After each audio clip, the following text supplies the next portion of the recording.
بسم الله الرحمن الرحيم عما يتساءلون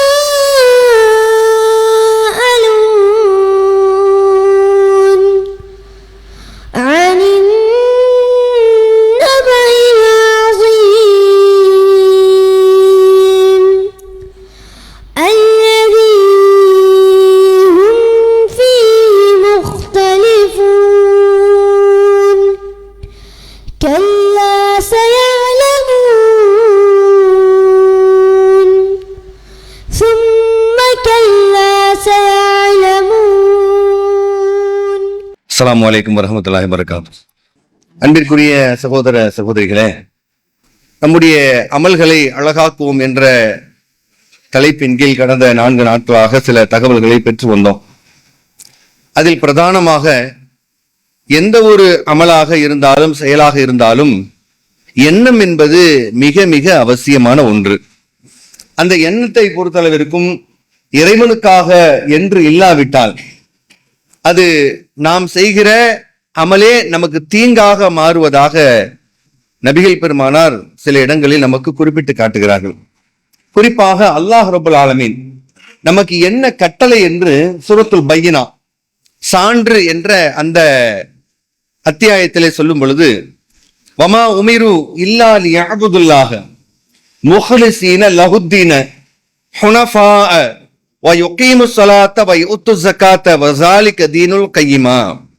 வமா உமிரு, உங்களுக்கு வேறு ஏதும் கட்டளை இல்லை, இல்லா லியஅபுதுல்லாஹ, அல்லாஹ்வை மட்டும் வணங்க வேண்டும் என்று அதை தவிர வேறு உங்களுக்கு கட்டளை இல்லை. அந்த வணக்கம் எப்படி இருக்க வேண்டும்? முஹ்லிஸீன லஹுத்தீன, அல்லாஹ்வுக்கு அன்றி இஹ்லாஸாக மன தூய்மையோடு அந்த வணக்கம் இருக்க வேண்டும். வேறு அந்த வணக்கத்திலே களப்பற்றதாக இருக்க வேண்டும் என்று அல்லாஹ் சொல்கிறான். அல்லாஹ்வை மட்டும் வணங்க வேண்டுமாறும் அதில் களப்பற்ற முறையில் இருக்க வேண்டும் என்றும் மேலும் உறுதியாக இருக்க வேண்டும் என்பதை தவிர உங்களுக்கு வேறு எந்த கட்டளையும் இல்லை. அல்லாஹ்விடமிருந்து வந்த கட்டளை என்ன? அல்லாஹ்வை மட்டும் வணங்க வேண்டும்.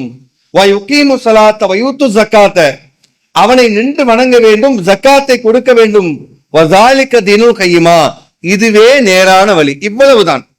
2 வரியில் அல்லாஹ் சொல்லும் பொழுது களப்பற்ற முறையில் அல்லாஹ்வை வணங்குமாறும் அதில் உறுதியாக இருந்து விடுமாறும், எந்த சூழ்நிலையிலும் சரி அல்லாஹுக்காகத்தான் நான் செய்கின்ற எந்த ஒரு அமலும் சரி அதில் கலப்படம் செய்யாமல் அல்லாஹுக்கு மட்டும்தான் வணங்குவேன் என்று உறுதியாக இருக்க வேண்டும். இதுதான் உங்களுக்கு இடப்பட்ட கட்டளை, இதுதான் நேரான வழி என்று அல்லாஹ் சொல்கிறான். ஆக நம்முடைய எண்ணமானது அடிப்படையில் தூய்மையாக அமைந்து விட வேண்டும். நாம் நம்முடைய உள்ளத்தை தூய்மைப்படுத்திக் கொள்ள வேண்டும். ஆகவேதான் அல்லாஹ் ரப்பல் ஆலமீன் பிரிதொடத்தில் சொல்லும் பொழுது, கது அஃப்லஹ மன் தஸக்கா, யார் தன்னை தூய்மைப்படுத்திக் கொண்டாரோ அவர் வெற்றி பெற்று விட்டார். தன்னை எப்படி தூய்மைப்படுத்திக் கொள்ள முடியும்? அங்கத்தில் வெளியே, அது ஒரு புறம், அதுவும் வரவேற்கத்தக்கதுதான், தேவைதான். அத்துஹூரு சத்ருல் ஈமான், தூய்மை என்பது ஈமானில் பாதி வெளிப்புறத்தில் அமைந்து விட்டது. உட்புறத்தில் எனக்கும் என் இறைவனுக்கும் மட்டுமே உள்ள தொடர்பில் அதில் தூய்மையாக நான் இருக்க வேண்டுமே. நீங்கள் மறைத்து வைத்தாலோ வெளிப்படையாக செய்தாலோ அல்லாஹ்வால் அதை கொண்டு வந்து விட முடியும் என்கிறது திருக்குர்ஆன். ஆக நாம் எந்த ஒரு அமல் செய்தாலும் இது அல்லாஹுக்காக எண்ணக்கூடிய நியத் என்பது மிக மிக அவசியம். ஆகவேதான் எந்த ஒரு ஹதீஸ்களை இமாம்களும் சரி முதலில் கொண்டு போய் வைப்பார், இன்னமல் அமாலும் பினியா, செயல்கள் யாவும் எண்ணத்தை பொறுத்து. இந்த ஹதீஸத்தான் எல்லா ஹதீஸ்களை இமாம்கள் என்ன செய்வாங்க, முதல்ல கொண்டு போய் வைப்பாங்க. அதுக்கு கீழே தான் மற்ற ஹதீஸ் எல்லாம் எழுதி வச்சிருக்கிறாங்க. அப்ப அடிப்படையில் எண்ணம் என்பது மிக மிக அவசியம். அது எனக்கும் என் இறைவனுக்கு மட்டுமே உள்ள தொடர்பு, இதில் யாரும் உள்ள வரவே முடியாது என்று இருக்கும் பொழுது நாம் செய்கிற எந்த ஒரு நற்செயலையுமே நம்ம ரசிச்சு செய்யலாம். ஒரு சின்ன விஷயம்தான், ஒரு சாதாரண விஷயம். ஒரு ரூபாய் கொடுக்குறேன், 10 ரூபாய் ஒருத்தர் தர்மம் செய்ய போறேன், ஒரு 2 ரக்காத் நின்று எனக்கு தெரிஞ்ச நின்று தொலை போறேன். இதுல யாரு எதை பார்க்க வேண்டிய அவசியமும் இல்லை. என் இறைவன் என்னை பார்க்கிறார். ஆகவே ஆட்களை பார்த்து எடை போடுவது இல்லை, அவருடைய தோற்றத்தை பார்த்து இறைவன் எடை போடுவது இல்லை என்பதை நபிகள் பெருமானார் சொல்கிறார்கள். இன்னல்லாக லா யன்துரு இலா சுவரிக்கும் அம்வாலிக்கும், உங்களுடைய தோற்றத்தையோ உங்களுடைய பொருளாதாரத்தையோ அல்லாஹ் பார்ப்பதே இல்லை. நீங்க எப்படி என்ன தோற்றத்தில் இருக்கிறீங்க அதை பத்தி எனக்கு கவலை இல்லை. என்ன பொருளாதாரம் வச்சிருக்கீங்க அதை அல்லாஹ் பார்க்கறதே இல்லை. வலாக்கின் யன்துரு இலா குலூபிக்கும் அஅமாலிக்கும், உங்களுடைய உள்ளங்களையும் உங்களுடைய செயல்களை மட்டுமே அவன் பார்க்கிறான். அவன் என் உள்ளத்தை பார்க்கிறான். என்னுடைய உள்ளத்தில் ஏற்படுகிற விளைவினால் நான் செய்கிற செயல்களை பார்க்கிறான். மற்றபடி என் தோற்றமோ என்னுடைய பொருளாதாரமோ அவனுக்கு பொருட்டு அன்று என்பதை ஒவ்வொரு இறை நம்பிக்கையாளரும் பதித்து வைத்துக் கொள்ள வேண்டும். அப்படி செய்யும் பட்சத்தில் நாம் செய்கிற எந்த ஒரு அமலுமே அல்லாஹ்வின்பால் அழகாகவே பார்க்கப்படும், மிக அற்புதமாக பார்க்கப்படும். ஆகவேதான் நபிகள் பெருமானார் மக்கள் மத்தியில் பேசிக் கொண்டிருக்கிறார்கள். மஸ்ஜித் நபவி அது பக்கத்துல பேசிட்டு இருக்கிறாங்க. மதீனாவுல ஒரு நபர் அவங்களை கிராஸ் பண்ணி இப்படி போறாரு. நபிகள் நாயகம் மக்களுக்கு எப்படி பாடம் நடத்துறாங்க பாருங்க. நிறைய இடங்கள்ல இந்த பிராக்டிக்கலா சொல்லி கொடுப்பாங்க ரசூலுல்லாஹ். அதுல இதுவும் ஒண்ணு. ஒருத்தர் இப்படி கிராஸ் பண்ணி இப்படி போவாரு. இத போறாரு, இவரை பத்தி நீங்க என்ன நினைக்கிறீங்க? மனுஷனுடைய பார்வையையும் இறைவனுடைய பார்வையும் இந்த இடத்துல அழகா பிரிச்சு காட்டிடுவாங்க ரசூலுல்லாஹ். இவரை பத்தி என்னப்பா நினைக்கிறீங்க? அல்லாஹ்வின் தூதரே, இவர் எங்களில் மதிப்பற்றவர். இவர் பேசினால் நாங்கள் செவிதாழ்த்த மாட்டோம். இதுவே அழகான வார்த்தை. அவங்க சொல்ற வார்த்தை எல்லாம், சஹாபாக்கள் சொல்ற வார்த்தை எப்படி இருக்கும்? ஒரு ஆளை எதை வச்சு எடை போடுவோம்? இந்த 3 தான். பொதுவா உலகம் 3 வச்சுதான் எடை போடும். அது அங்க அழகா சொல்லுவாங்க.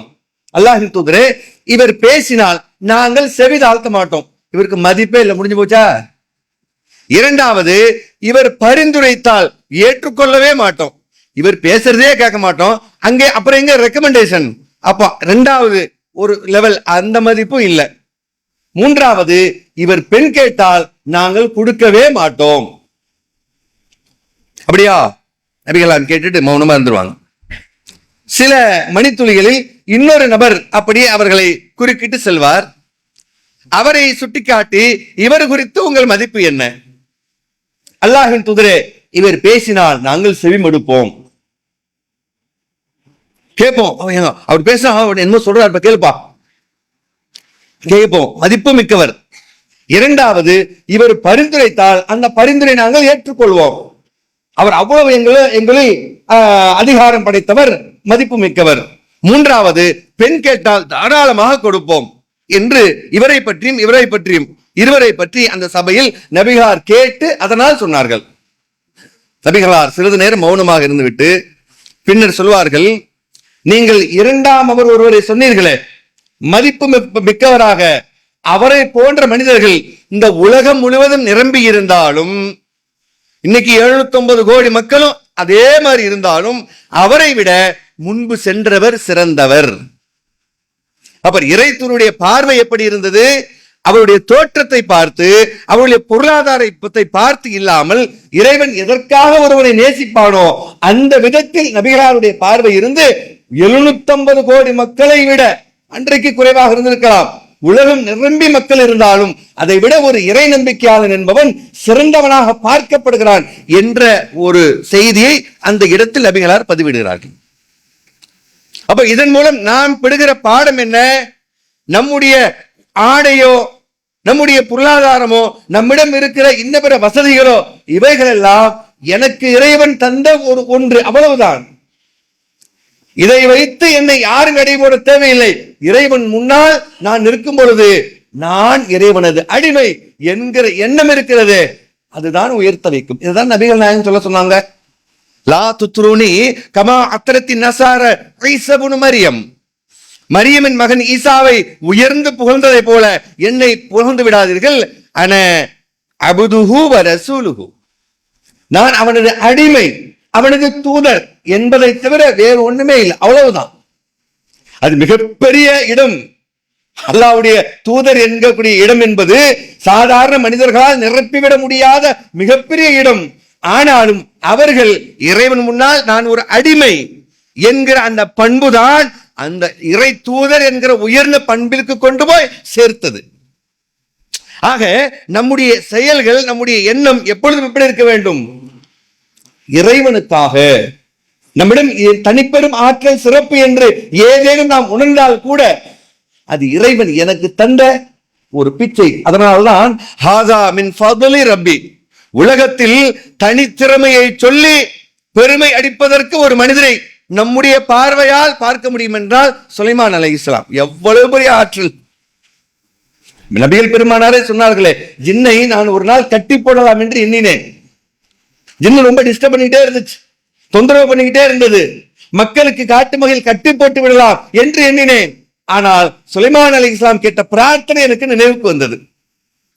அது எனக்கு ஞாபகம் வந்துச்சு, அதனால நான் விட்டுட்டேன். ஏன்னா சுலைமான் அலைஹிஸ்ஸலாத்துக்கு அல்லாஹ் ஜின்னை கொடுத்திருந்தான், அது அவருடைய சிறப்பா இருக்கும் என்று எண்ணி நான் கட்டி போடவில்லை என்று நபிகளார் சொல்லும் அளவிற்கு அவரிடம் சிறப்பு இருந்தது என்றால், இன்னைக்கு நினைச்சா யாரையும் உலகத்துல எந்த பகுதியில இருந்தும் கொண்டு வரலாம். ஏன் சுனிதா வில்லியம்ஸ 9 மாசம் வச்சுக்கிட்டு இருக்க அவசியமே இல்லை. இன்னைக்கு சுலைமான் அலைஹிஸ்ஸலாம் இருந்தா அவங்கள்ட்ட சொன்னா ஜின்னை கூட்ட அழைச்சு வந்துருப்பாங்க. அவ்வளவு பெரிய ஆற்றல், எவ்வளவு பெரிய சிறப்பு. அப்ப அப்படிப்பட்ட சிறப்பு மிக்கவர் ஒரே ஒரு வரியில் சொன்னார், 3 வார்த்தைகளில் சொன்னார், ஹாதா மின் ஃபதுலி ரப்பி, இது என்னுடைய இறைவனின் அருட்கொடைகளில் ஒன்று. நம்ம கார்ல ஸ்டிக்கர் ஒட்டுறதோடு சரி, நிறைய கார்ல இந்த வார்த்தை எழுதிருக்கும், பாத்திருக்கீங்களா இல்லையா? மாஷா அல்லான்னு எழுதிருப்பாங்க, இல்லைன்னா ஹாதா மின் ஃபதுலி ரப்பின்னு ஒட்டிருப்பாங்க. அந்த கார்ல ஒட்டுறதோடு சரி, மனசுல ஒட்டுறது இல்ல, நிக்க மாட்டேங்குது. இப்ப நாம என்ன, நமக்கு நம்மிடம் இருக்கிற எந்த சிறப்பாக இருந்தாலும் அது என் இறைவன் கொடுத்த அருட்கொடை என்று அவனுக்கு இன்னும் கூடுதலாக அதற்காக நன்றி செலுத்த வேண்டும் என்கிற எண்ணம் நமக்கு தேவை என்பதை நாம் நபிகளாருடைய காலத்தில் புரிந்து கொள்ள முடிகிறது. இன்னும் சொல்வதா இருந்தால், அந்த எண்ணத்தினால் ஏற்படுகிற சிறப்பு என்ன தெரியுமா? சில அமல்கள் செய்யாமலேயே செய்ததாக அல்லாஹ் கணக்கிட்டு விடுவதாக குர்ஆன் சொல்கிறது. தபூக் போர்க்களம், அந்த நேரங்களில் சில நபி தோழர்களால் வர முடியவில்லை. அப்படிப்பட்ட சூழலில் இருக்கும் பொழுது அவர்கள் மனசு எல்லாம் தபூக் போரில் கலந்து கொள்ள முடியவில்லையே என்ற ஏக்கம். நபிகள் நாயகம் பிரயாணம் செஞ்சுட்டு வந்துட்டு இருக்கிறாங்க. இப்ப வந்துகிட்டு இருக்கும் பொழுது அல்லாஹ்வுடைய அறிவிப்பின்படி சொல்றாங்க, இன்றைக்கு நாம் சில பள்ளத்தாக்குகளை கடக்கிறோம், சில கரடுமுரடான பாதைகளை கடக்கிறோம். மதினாவில் சிலர் இருக்கிறார்கள், அவர்களும் நம்முடன் அந்த பயணத்தில் இருக்கிறார்கள். நாம நடந்தாலும் நாம மட்டும் போகல, அங்க உள்ளத்தெல்லாம் நம்ம கிட்ட பறி கொடுத்துட்டு நாம தபூக் போரில் கலந்து கொள்ள முடியவில்லையே என்று ஏங்கி தவிர்க்கிறார்களே, அவர்களும் இந்த நன்மையில் பங்கு பெற்றுக் கொண்டிருக்கிறார்கள் என்று நபிகள் பெருமானார் அந்த அவருடைய மனசு எண்ணம் நீயத் எப்படி இருந்துச்சு? நாங்க வரணும், ஆனா சூழல், அல்லாஹ் சூழலை கொடுக்கல என்று தவிக்கும் பொழுது போருக்கு சென்று வருவதுன்னா சாதாரண கூலியா? அப்படிப்பட்ட அபரிமிதமான நன்மையை கொள்ளையடிக்கக்கூடிய ஒரு அமல். தொழுகை ஒரு 10 நிமிஷம் ஓடிடும், ஜக்காத்து இருந்தா கொடுத்துட்டு போயிடலாம், உயிரை விட தயார். போர் என்பது சாதாரண விஷயம் இல்ல. உசுறு போனா கூட சரி போ, ஒரு கட்டத்துல நம்ம மனசு ஓடா, ஒருவேளை ஒரு கை இல்லாம வந்தா, ஒருவேளை கண்ணு இல்லாம வந்தா, மூக்கு இல்லாம எத்தனை சஹாபிகள் வந்திருக்கிறாங்க. அல்லாஹ்வின் தூதரே, தங்கத்தால் ஆன மூக்கை நான் வெத்துக் கொள்ளலாமா, இந்த இடம் புண்ணா போயிட்டு இருக்கு அப்படி கேட்ட செய்தியை பார்க்கிறோமே. போர்க்களத்தில் உடைஞ்சதுதான். அப்ப கை இல்லாம கால் இல்லாம வரக்கூடிய வாய்ப்புகள் எவ்வளவு உண்டு. அப்படிப்பட்ட ஒரு இபாதத், ஒரு வழிபாட்டிற்கு செல்லாமலேயே சென்றதாக அவர்களுக்கு நன்மை வழங்கப்பட்டதாக நபிகளார் சொல்வதிலிருந்து நாம் பெறும் பாடம். அப்படி என்றால் நம்முடைய எண்ணம் சரியாக இருந்தால், செய்வதற்கு முன்னே கூலி தரப்படுகிறது என்றால், அப்ப நம்முடைய எண்ணம் அழகாக்கப்பட வேண்டும் என்பதை புரிந்து கொள்ள முடியும். முன்பொரு காலத்துல நபிகளாரை சொல்லி காட்டுறாங்க, முன்பொரு காலத்துல ஒரு நபர் அல்லாஹின் பாதையில நான் செலவிடணும் அப்படின்னு சொல்லி ஒரு நாள் இரவு வந்து என்ன செய்யறாரு, ஒரு பொருளாதாரத்தை ஒரு ஆள்கிட்ட கொடுத்துடுறாரு. கொடுத்து முடிச்சுட்டு வீட்டுக்கு போயிடுறாரு. காலையில மக்கள் என்ன பண்றாங்க, இன்று இரவில் ஒரு திருடனுக்கு உதவி செய்யப்பட்டு விட்டது, ஒரு திருடனுக்கு உதவி செய்யப்பட்டு விட்டது அப்படின்னு மக்கள் எல்லாம் பேசுறாங்க. ஒரு திருடனுக்கு உதவி செய்து விட்டானா அப்படின்னு அவர் வர்றாரு. அதாவது கேவலமா பேசுறாங்க. அந்த செய்தியை பார்த்தா அப்படிதான் வருது, எவனோ ஒருத்தர் திருட்டு பயலுக்கு போய் உதவி செஞ்சிருக்கான்டா, அது மாதிரிதான் அர்த்தம். அது அப்படி கேட்டுறாரு. மறுநாள் என்ன பண்றாரு, அதை ஏன்டா விட்டுடுவோம் அப்படி போகாம மறுநாள் இரவுலையும், ஏனென்றால் தெரியாம உதவி செய்யணும்னு நினைக்கிறாரு. மறுநாள் ஒரு நாள் இன்னொரு பெண்மணிக்கு உதவி செஞ்சிடறாரு. காலையில மக்கள் அதே மாதிரி என்ன பண்றாங்க, இன்று இரவு ஒரு விபச்சாரிக்கு உதவி செய்யப்பட்டு விட்டது அப்படின்னு மக்கள்லாம் பரப்ப ஆரம்பிக்கிறாங்க. மறுபடியும் இப்படி சொல்றாங்களே, கேவலமா பேசுறாங்களே, திரும்ப அவர் நிறுத்தல. மூணாவது நாள் என்ன செய்யறாரு? மறுபடியும் நான் விட மாட்டேன், மறுபடியும் யாருக்கா உதவி செய்யணும், மறுபடியும் அன்று இரவு உதவி செய்யறாரு. மக்கள் மறுநாள் காலையில் பேசுறாங்க, இன்று இரவு ஒரு செல்வந்தனுக்கு போய் பொருளாதாரம் கொடுக்கப்பட்டு விட்டது. ஒரு ஏழைக்கு உதவி செய்யலாம், ஒரு பணக்காரனுக்கா போய் செய்வ என்று மக்கள் எல்லாம் ஏளனமாக பேசுகிறார்கள். அப்போ ஒரு மார்க்கத்தை அறிந்த ஒருவர் வந்து அவர்கிட்ட பேசுறாரு, நீங்கள் செய்த உதவிகள் எல்லாம் திருடனுக்கு உதவி செய்தீர்கள், அவனை திருட்டை விட்டும் பாதுகாப்பதாக அந்த உதவி அமைந்துவிடும். அப்பா, அவருக்கு திருப்தி. என்னுடைய பொருளாதாரம் ஒருவனை திருட்டிலிருந்து தடுக்க பயன்பட்டிருக்கிறது. அல்லாஹுக்கு எல்லா போலும் அல்லாஹை புகழ்கிறார். இரண்டாம் நாள் ஒரு விபச்சாரிக்கு உதவி செய்யும் பொழுது அவரை விபச்சாரத்திலிருந்து தடுப்பதற்கு உடைய பொருளாதாரம் உதவி இருக்குமே வெளியே நஷ்டம் கிடையாது. மீண்டும் அல்லாஹ்வுக்கு நன்றி செலுத்துகிறார். அப்பா, நான் நல்லதா செஞ்சிருக்கிறேன். அவர் திருப்தி. அல்லாஹ் எப்படி இன்னொருத்தர் மூலமாக அவரை திருப்தி அடைய செய்கிறான் பாருங்கள். உலக மக்கள் என்ன வேண்டுமானால் பேசட்டும், உங்களுடைய எண்ணம் சரியாக இருக்கும் பட்சத்தில் அந்த பொருளோ அந்த செயலோ சரியான இடத்தில் போய் அடைந்து விடும் என்பதுதான் இதன் கருத்து. மூன்றாவதாக, ஒரு செல்வந்தனுக்கு கொடுத்த செல்வமானது அவனை தர்மம் செய்ய தூண்டிவிடுமே ஒழிய அது உனக்கு பிழை ஆகிவிடாது என்று ஒருவர் சொன்னதை கேட்டதாக நபிகள் பெருமானார் முன்பொரு காலத்தில் யாரோ ஒருத்தர், அவர் பேரு ஊரு என்ன பாஷை எதுவும் தெரியாது, அந்த செயல் அழகாக இருந்ததினால் நபிகள் பெருமானார் மூலமாக அந்த வார்த்தை சொல்லப்பட்டு இன்றைக்கு இந்த இடத்தில் எங்கோ வாழ்ந்து மறைத்த ஒருவரை பற்றி, ஒரு செயலை பற்றி இன்றைக்கு நாம் பேசுகிறோமே. ஆனால் அவரிடம் இருந்த அந்த மன தூய்மை. பெற்றோர்கள் எவ்வளவு சிரமத்துக்கு மத்தியில் நம்மை பெற்றெடுத்து நம்மை பராமரித்து நம்மை வளர்த்து அவர்களது இறுதி காலம் வரைக்கும் நம் மீது அன்பு காட்டியதை நாம் யாரும் மறுக்க முடியாது. அப்போ அந்த தாய் தந்தை உயிரோடு இருக்கும் பொழுது கூட நாம் அவர்களுக்கு சில நன்மைகளை செய்ய தவறி இருப்போம், அல்லது அன்றைக்கு செய்ய முடியாத ஒரு பொருளாதார சூழல் நமக்கு ஏற்பட்டிருக்கலாம்.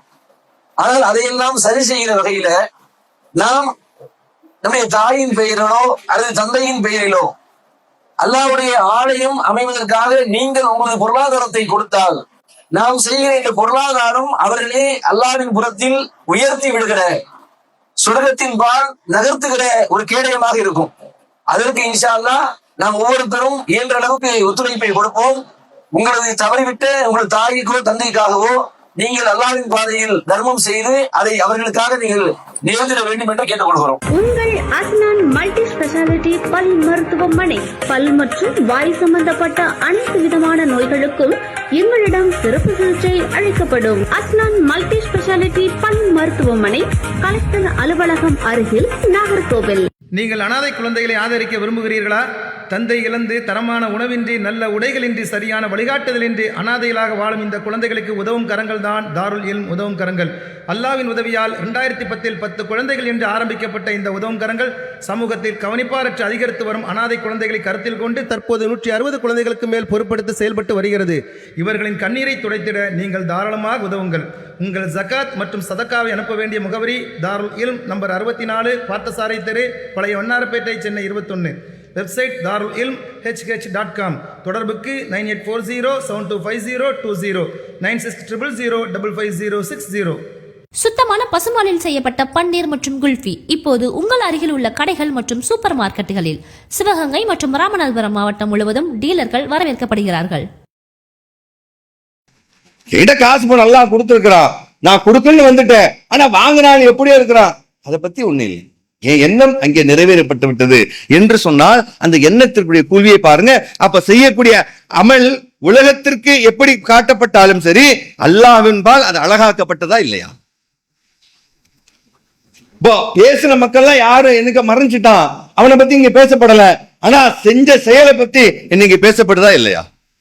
காலம் கடந்து அப்படி என்றால் அல்லாஹ் உள்ளத்தை தான் பார்க்கிறான் என்பதை இன்னும் கூடுதலாக நாம் தெரிந்து கொள்ள முடியும். அதுபோல நபிகள் பெருமானார் காலத்துல யசீத் என்கக்கூடிய ஒரு நபித்தோழர், அவருக்கு என்ன பழக்கம்னு கேட்டா, பள்ளிவாசல்ல ஏதாவது உணவுப் பொருளோ அல்லது ஒரு காசு பணமோ வச்சுட்டு போறது வழக்கம். யாராவது எடுத்துக்கிட்டோம், இல்லாதவங்க எடுத்துக்கிட்டோம் அப்படின்னு சொல்லி அவருடைய ஒரு வழக்கமாக வைக்கும் பொழுது அவருடைய பையன் ஒரு நாள் ஒரு சில தீனார்களை பள்ளிவாசல வச்சுட்டு வீட்டுக்கு யசீது போயிடுவாரு. பின்னாலே அவர் பையன் மகன் அப்படின்னு சொல்லக்கூடிய அவரு பையன் அதை எடுத்துட்டு வீட்டுக்கு வந்துருவாரு. இதை ஏப்பா நீ எடுத்துட்டு வந்த? பள்ளியில இருந்துச்சு, நான் எடுத்துட்டு வந்தேன். நீ வா முதல்ல ரசூலுல்லாஹ்கிட்ட போய் கேட்போம்னு சொல்லி அழைச்சிட்டு வேகமா போய், அல்லாஹ்வின் தூதரே, நான் வழக்கமாக இவ்வாறு தர்மம் செய்வது வழக்கம். இன்றைக்கு என்னுடைய பையனே அதை எடுத்து வந்து விட்டான், என்ன செய்வது அப்படின்னு கேட்டவரு ரசூலுல்லாஹ் அழைச்சிவாங்க ஒரு சில புன்னகையோடு, யஸீதே, உனது கூலி உன் எண்ணத்திற்கு வழங்கப்பட்டு விட்டது. நீ தர்மம் செஞ்சிட, கவலைப்படாத, உன் வீட்டுக்கே வந்துருச்சு நினைக்காத. நீ தர்மம் செய்து விட்டாய், உனக்கான கூலி உனக்கு கொடுக்கப்பட்டது. மகனே, இனி எடுத்த அந்த தீனாரானது உனக்கானது, அதை நீ வச்சுக்கோ என்று சொல்லி அவர் செலவு பண்ண நினைச்ச காசு அவர் வீட்டுக்கே வந்துருச்சு.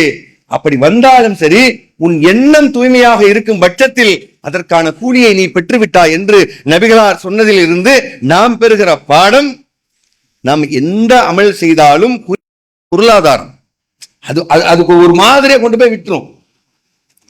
என்ன ஒரு விதமான புகழாரம், 4 பேர் சொல்லுவாங்க, இன்னும் எப்படியும் கொடுத்துட்டு வர்றோம் அப்படிங்கும்போது ஒரு மாதிரி கும்முன்னு ஏறும். ஜிப்புன்னு நம்மை அறியாமல் அந்த உள்ளத்துல என்ன செஞ்சிடும், வேற வழி இல்லை. சில பேர் கடன் வாங்கி கஷ்டப்பட்டுலாம் செய்வாங்க, பார்த்துருக்கீங்களா? நீங்க கிராமங்கள்ல அது போல சில பள்ளிவாசல்கள்ல முதல் கஞ்சி இவர் தான் கொடுத்திருப்பாரு. முதல் கஞ்சி இவர் தான். அது பாத்தீங்கன்னா கிட்டத்தட்ட 30-40 வருஷமா எங்க குடும்பம் தான் அது அப்படின்னு சொல்லி மனசுல இருக்கும். அது என்ன பண்ணுவாருன்னா, அந்த கௌரவம் பாலாயிடும். வருஷம் கொடுத்துட்டோம், இந்த வருஷம் கொடுத்தோம் நம்ம அசிங்கமா நினைச்சிருவாங்க. கஷ்டப்பட்டு கடன் வாங்கி எல்லாம் கொடுத்துலாம் சில பேர் செய்வாங்க, பார்த்துருக்கலாம். இந்த கிராமங்கள்ல இந்த முறக்கஞ்சின்னு ஊத்துவாங்க. இன்னைக்கு என்னுடைய முறக்கஞ்சி அப்படிம்பாங்க. இல்லாத நேரத்தை கஷ்டப்பட்டு கொடுப்பாரு. இது தேவையா? அப்ப நீயத்தை அடிபட்டு போயிடுச்சா? அப்ப இது மாதிரி இல்லாம அல்லாஹ்வுக்காக என்று வரும்பொழுது கொடுக்க முடியல, இல்லைன்னு சொல்லிட்டு போயிடுவோம், அவ்வளவுதான். கொடுத்தே ஆகணும். அப்ப என்ன ஆகுது, என்ன 4 பேர் பார்த்து நம்மளை கொடுத்தே ஆகணும்னு சொல்லல. இவருடைய முறையாச்சே, இவர் தரல என்னவாகிறது என்று சொல்லிடுவாங்களே, அடுத்தவங்க சொல்லிடுவாங்களேன்னு கொடுக்கும் பொழுது என்ன அடிபட்டு போச்சா?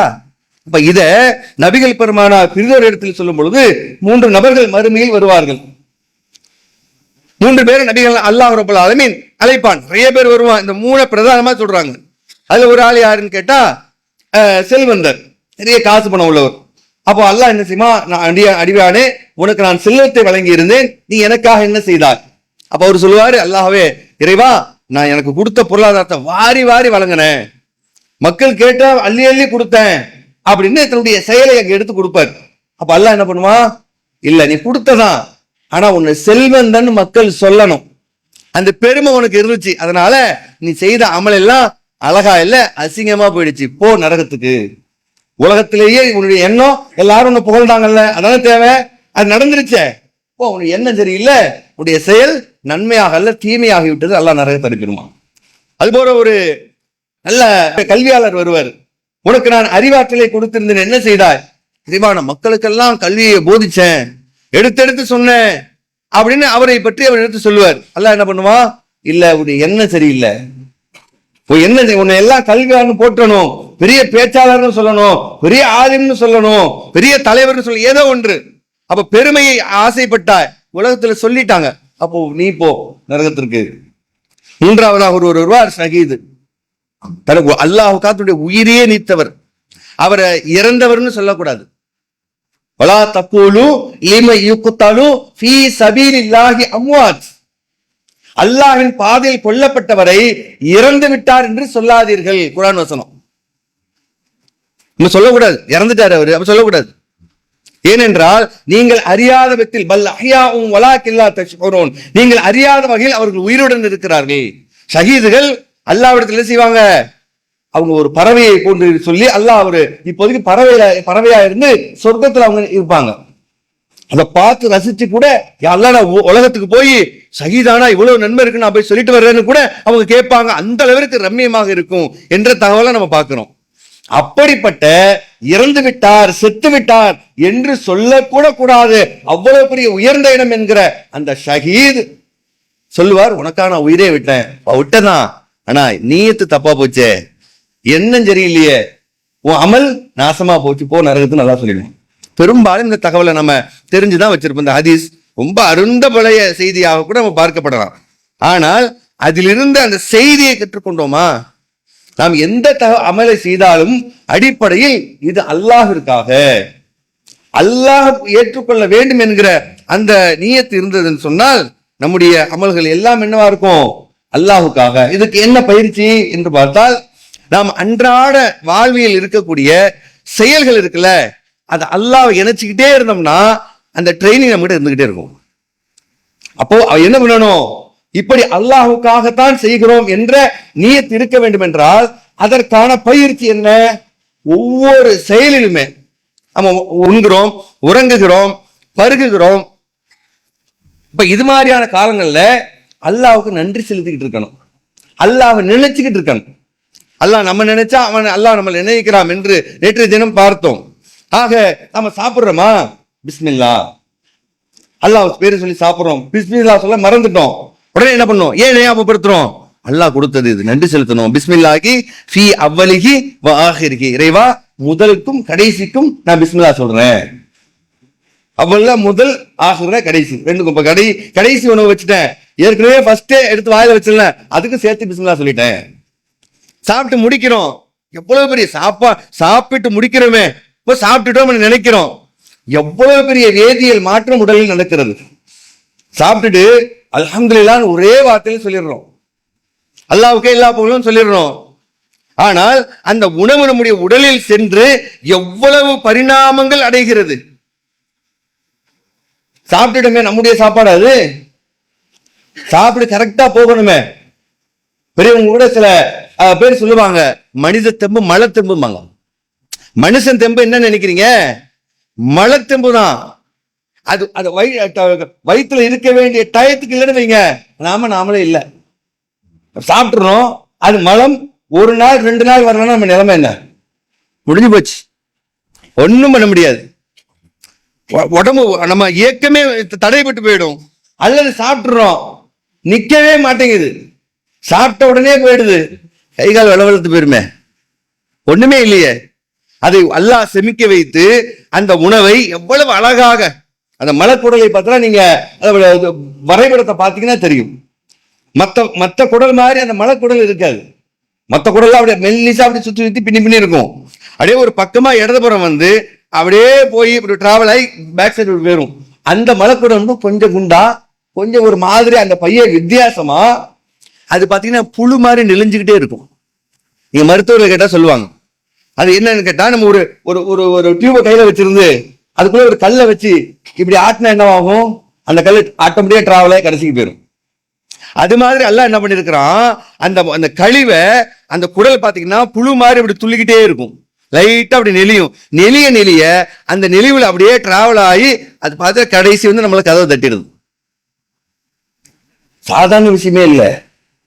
அது எவ்வளவு பெரிய ஒரு உடலில் ஒரு பெரிய மாற்றத்தை தருகிறது என்றால், அது நெளியலன்னு வச்சுங்க, முடிஞ்சு போச்சு, நீங்க நெளிய ஆரம்பிச்சிருவீங்க. அந்த குடல் நெளியலன்னு வச்சுக்கோங்க, இங்க நம்ம நெளியணும் இல்லையா? அப்ப நம்ம சாப்பாடு சாப்பிட்டுட்டு ஏப்பத்தை விட்டு அல்ஹம்துலில்லாஹ் ஒரே ஒற்றை வார்த்தை சொல்லிட்டு போயிடணும். அதில் நம்முள் எவ்வளவு பெரிய மாற்றங்கள் நடக்கிறது. அப்ப நம்ம எவ்வளவு நன்றி செலுத்தலாம். நீங்க அல்லாஹ்வுடைய அருளை என்ன நாடினா உங்களால் எண்ணிவிடவே முடியாது. அவ்வளவு பெரிய மாற்றங்கள் நம்முடைய வயிற்றுல எல்லாம், உடல் உறுப்புகள் முழுவதுமாக. ஆகவே நம்ம ஒவ்வொரு செயல்களிலுமே நம்ம தனியா உட்கார்ந்து அல்லாஹ் உட்கார்ந்து புகழ்றது அது ஒரு பக்கம். அன்றாட வாழ்க்கையில சாப்பிடும் பொழுது, தூங்கும் பொழுது, தூங்கி எழுந்திருக்கிறோம், எவ்வளவு பெரிய உலகத்துல மாற்றம் நடந்துச்சு. சுனாமி நடந்துச்சு, காலைல எழுந்திருக்கும் பொழுது பல பேருக்கு செய்தியே தெரியாது. உலகத்துல அவ்வளவு பெரிய பிரச்சனை நடந்தது, ஒரு பெரிய அதிர்வு, மக்களுடைய செல்வங்களிலிருந்து உயிரிலிருந்து பல பிரச்சனைகள், பல பிரிவு நடந்தது, நமக்கு ஒண்ணுமே தெரியாது. ஏன்? உலகம் என்பது ஒரு வித மவுத்து. அப்ப எந்திரிக்கிறோம், அல்ஹம்துலில்லாஹி அல்லதி அஹ்யானா பஅத மா அமாத்தனா வ இலைஹி நுஷூர். இறைவா, மரணத்து பின்பு எனக்கு உயிரை தந்த அல்லாஹுக்கே எல்லா புகழும். சாதாரண வார்த்தை. ஆனால் உடலில் உறங்கும் பொழுதுதான் நிறைய ஹார்மோன்கள், நல்ல கெட்ட ஹார்மோன்கள் சுரக்கப்படுகிறது. அதனால் மனிதனுக்கு நிறைய நன்மை ஏற்படுகிறது என்று சொல்கிறது மருத்துவ உலகம். ஆக அன்றாட நேரத்துல, நம்முடைய நேரத்துல, நம்முடைய அமல்கள்ல, செயல்கள்ல, சாப்பிடுறது, தூங்குறது, இது மாதிரி அல்லாஹ்வை நினைச்சுக்கிட்டு இருக்கும் பொழுது எதனால என்ன பயிற்சி ஆகும்னு கேட்டா, நம்ம சாப்பிடுறதே அல்லாஹ்வுக்காக. நாம துறங்கும் போது அல்லாஹ்வை நினைச்சு தூங்குறோம், எழுந்திருக்கும் போது அல்லாஹ்வை நினைச்சு தூங்குறோம். அப்ப எந்த அமல் செய்தாலும் அல்லாஹ்வை நினைத்து அல்லாஹ்விற்காக செய்கிறோம் என்கிற அந்த பயிற்சி நம்மை அறியாமல் உள்ள வந்துடும். அப்ப நம்ம என்ன பண்ணணும், ஒவ்வொரு செயல்களிலுமே அல்லாஹ்வை நினைவு கூர்ந்து நல்ல செயலை பிஸ்மில்லாஹ் என்று அல்லாஹ்வுடைய தூதர் செய்றாங்க, நீங்கள் இல்லறத்தில் ஈடுபடுவதும் கூட பிஸ்மில்லாஹ் என்று சொல்லுங்கள் சொல்றாங்க. இப்போ அந்த வகையில அல்லாஹ்வை அனுதினமும் நினைவு கூர்ந்தோமையானால் அந்த பயிற்சியானது நம்முடைய எல்லா செயல்களையும் அழகுபடுத்தி அல்லாஹ்வினால் அங்கீகரிக்கக்கூடிய நல் அமல்களாக மாறிவிடும். அப்படிப்பட்ட நல்லமல் செய்பவர்களாக எல்லா வல்ல அல்லாஹ் ரப்பல் ஆலமீன் நம் அனைவரையும் ஆக்கியர்கள் புரிவானாக. வாஹிர் தாவானா அல்ஹம்துலில்லாஹி பில் ஆலமீன். அஸ்ஸலாமு அலைக்கும்.